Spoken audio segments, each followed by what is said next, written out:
Hello students, welcome to my YouTube channel.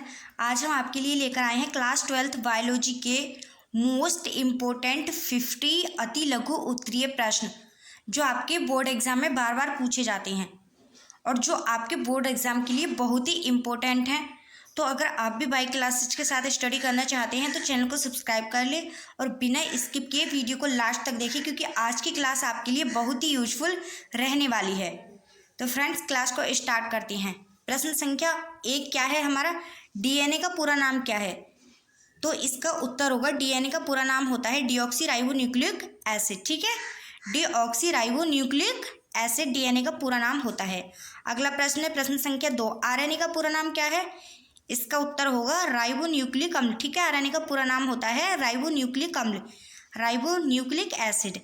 उसके बाद प्रश्न संख्या 3 है, मेंडल के पृथक्करण के नियम को और किस नाम से जाना जाता है? इसका उत्तर होगा युग्मकों की शुद्धता का नियम। ठीक है, किस नाम से जाना जाता है? युग्मकों की शुद्धता का नियम।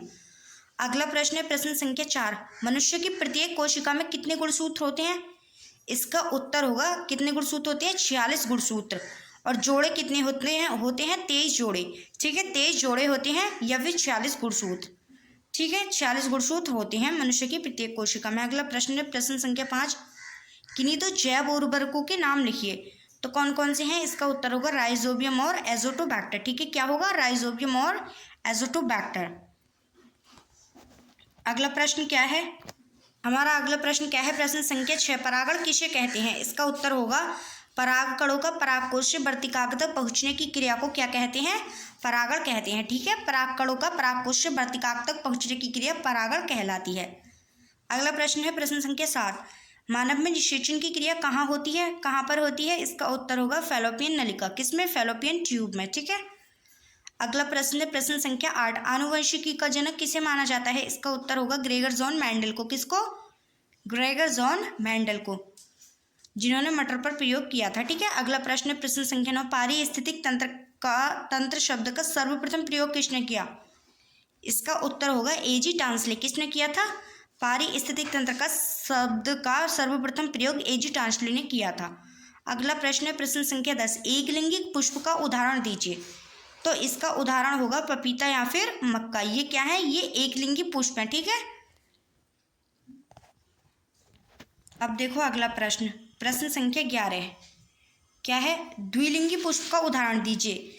द्विलिंगी पुष्प का उदाहरण है गुड़हल या सरसों। इसका उत्तर होगा गुड़हल या सरसों। प्रश्न संख्या 12 है, मलेरिया रोग के कारक का नाम लिखिए। ठीक है, क्या होगा उत्तर? प्लाज्मोडियम मलेरिया रोग का कारक है। ठीक है, क्या है? प्लाज्मोडियम मलेरिया रोग का कारक है। प्रश्न संख्या 13 क्या है? सक्रिय प्रतिरक्षा से आप क्या समझते हैं? इसका उत्तर होगा जब शरीर स्वयं प्रतिरक्षी यानी एंटीबॉडीज का उत्पादन करता है तो उसे क्या कहते हैं? उसे कहते हैं सक्रिय प्रतिरक्षा। ठीक है, अगला प्रश्न देखो प्रश्न संख्या 14, किन्हीं दो विषाणु जनित रोगों के नाम लिखिए। इसका उत्तर होगा पोलियो और इन्फ्लुएंजा। किससे होती है? वायरस से। पोलियो और इन्फ्लुएंजा वायरस जनित रोग हैं। ठीक है, अगला प्रश्न देखो प्रश्न संख्या 15 क्या है? मानव शरीर की सबसे बड़ी ग्रंथि कौन सी है? उत्तर होगा यकृत। ठीक है, लीवर मानव शरीर की सबसे बड़ी ग्रंथि है। प्रश्न संख्या 16 है हमारा, प्रोकैरियोटिक कोशिका का एक उदाहरण दीजिए। इसका उत्तर होगा जीवाणु। जीवाणु क्या है? जीवाणु एक प्रोकैरियोटिक सेल, प्रोकैरियोटिक कोशिका है। ठीक है, अगला प्रश्न है प्रश्न संख्या 17 है, एड्स का पूरा नाम क्या है? एड्स का पूरा नाम है एक्वायर्ड इम्यूनोडेफिशिएंसी सिंड्रोम। ठीक है, क्या होगा? एक्वायर्ड इम्यूनोडेफिशिएंसी सिंड्रोम एड्स का पूरा नाम है। ठीक है, अगला प्रश्न है प्रश्न संख्या 18, जीन कहाँ स्थित होते हैं? इसका उत्तर होगा गुणसूत्रों पर। कहाँ स्थित होते हैं जीन? गुणसूत्रों पर, क्रोमोसोम्स पर। ठीक है, प्रश्न संख्या 19 है, पुष्प के नरजननांग का क्या नाम होता है? इसका उत्तर होगा पुमंग। क्या होता है? पुष्प के नरजननांग का नाम होता है पुमंग। ठीक है, अब देखो अगला प्रश्न क्या होगा? प्रश्न संख्या 20, पुष्प के मादा जननांग का नाम क्या है? क्या होगा? जायांग। ठीक है, पुष्प के मादा जननांग का नाम है जायांग। प्रश्न संख्या 21 है, श्वसन किस प्रकार की क्रिया है? इसका उत्तर क्या होगा? इसका उत्तर होगा अपचयी, कैटाबॉलिक क्रिया है। ठीक है, श्वसन एक कैटाबॉलिक क्रिया है। प्रश्न संख्या 22 है, जैव विविधता का मुख्य कारण क्या है? इसका उत्तर होगा उत्परिवर्तन और प्राकृतिक चयन। ठीक है, जैव विविधता का मुख्य कारण है उत्परिवर्तन और प्राकृतिक चयन। प्रश्न संख्या 23 क्या है? अफीम किस पौधे से प्राप्त होता है? किससे प्राप्त होता है अफीम? इसका उत्तर होगा पैपेवर सोमनीफेरम। ठीक है, किससे प्राप्त होता है एफियम? पैपेवर सोमनीफेरम से प्राप्त होता है। प्रश्न संख्या 24 क्या है? प्रकाश संश्लेषण में किस गैस का उपयोग होता है? उत्तर होगा कार्बन डाइऑक्साइड का। किसका उपयोग होता है? कार्बन डाइऑक्साइड का। ठीक है, अब देखो अगला प्रश्न, प्रश्न संख्या 25 क्या है? रक्त का पीएच मान कितना होता है? उत्तर होगा 7.4 के लगभग। कितना होता है रक्त का पीएच मान? 7.4 के लगभग। प्रश्न संख्या 26 है, विटामिन सी का सबसे अच्छा स्रोत क्या है? उत्तर होगा आंवला और नींबू। क्या होगा? आंवला और नींबू विटामिन सी के सबसे अच्छे स्रोत हैं। प्रश्न संख्या 27 है, भ्रूणपोष इंडोस्पर्म का मुख्य कार्य क्या होता है? इसका मुख्य कार्य होता है भ्रूण को पोषण प्रदान करना। उत्तर होगा भ्रूण को पोषण प्रदान करना। ठीक है, अगला प्रश्न है प्रश्न संख्या 28, कोशिका की खोज किसने की थी? उत्तर होगा रॉबर्ट हुक। किसने की थी? रॉबर्ट हुक ने कोशिका की खोज की थी। प्रश्न संख्या 29 क्या है? प्रोटीन संश्लेषण कोशिका के किस अंगक में होता है? उत्तर होगा इसका राइबोसोम। किस में होता है? राइबोसोम में प्रोटीन संश्लेषण होता है। ठीक है,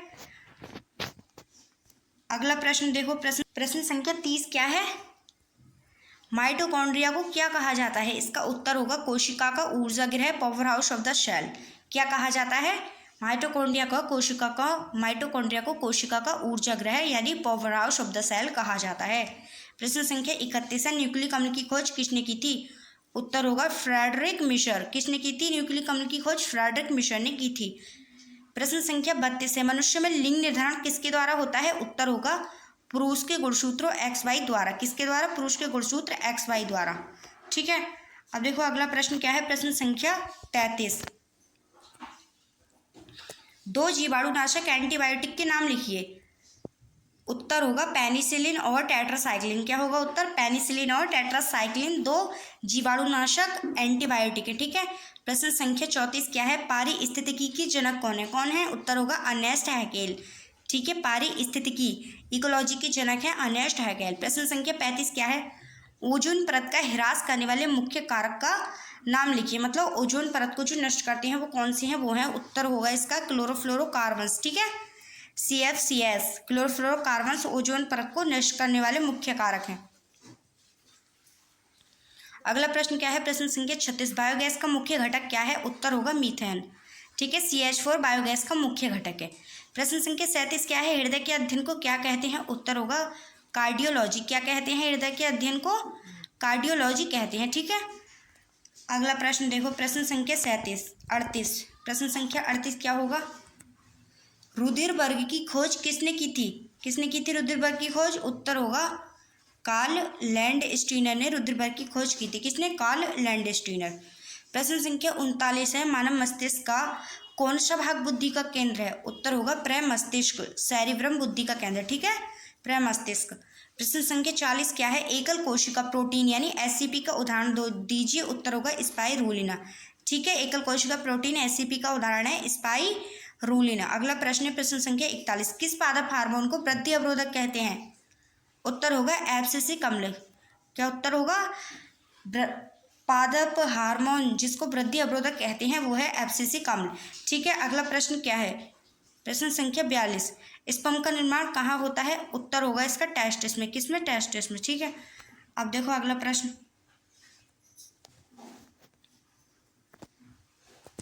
प्रश्न संख्या 43, अंडाणु का निर्माण कहाँ होता है? अंडाणु का निर्माण कहाँ होता है? उत्तर होगा अंडाशय। किसमें? ओवरी में, अंडाशय में अंडाणु का निर्माण होता है। प्रश्न संख्या 44 क्या है? मानव हृदय में कितने कक्ष होते हैं? कितने कक्ष होते हैं मानव हृदय में? उत्तर होगा 4। ठीक है, कितने कक्ष होते हैं मानव हृदय में? 4 कक्ष होते हैं। प्रश्न संख्या 45 क्या है? आनुवंशिक कूट की खोज किसने की थी? उत्तर होगा हरगोविंद खुराना ने आनुवंशिक कूट की खोज की थी। ठीक है, अगला प्रश्न देखो, प्रश्न संख्या 46, पीत ज्वर का वाहक कौन है? उत्तर होगा एडिस मच्छर। पीत ज्वर का वाहक कौन है? एडिस मच्छर। ठीक है, एडिस मच्छर। अगला प्रश्न देखो, प्रश्न संख्या 47, कवक के अध्ययन को क्या कहते हैं? उत्तर है इसका माइकोलॉजी। ठीक है, कवक के अध्ययन को माइकोलॉजी कहते हैं। प्रश्न संख्या 48 है, हमारा सबसे छोटी जीवित कोशिका कौन सी है? उत्तर होगा माइकोप्लाज्मा। ठीक है, माइकोप्लाज्मा सबसे छोटी जीवित कोशिका है। प्रश्न संख्या 49 देखो, रक्त दाब ब्लड प्रेशर मापने वाले यंत्र का नाम क्या है? क्या है ब्लड प्रेशर नापने वाले यंत्र का नाम? उत्तर होगा स्फिग्नोमैनोमीटर। ठीक है, क्या नाम है? स्फिग्नोमैनोमीटर। अगला प्रश्न है प्रश्न संख्या 50, विटामिन B12 का रासायनिक नाम क्या है? उत्तर होगा इसका साइनोकोबालामिन। ठीक है, साइनोकोबालामिन। ठीक है, विटामिन B12 का नाम है। तो फ्रेंड्स, कैसी लगी हमारी आज की क्लास? वीडियो अच्छी लगी हो तो वीडियो को लाइक करें और चैनल को सब्सक्राइब कर लें। मिलते हैं अगली क्लास में एक कड़क टॉपिक के साथ। तब तक के लिए जय हिंद।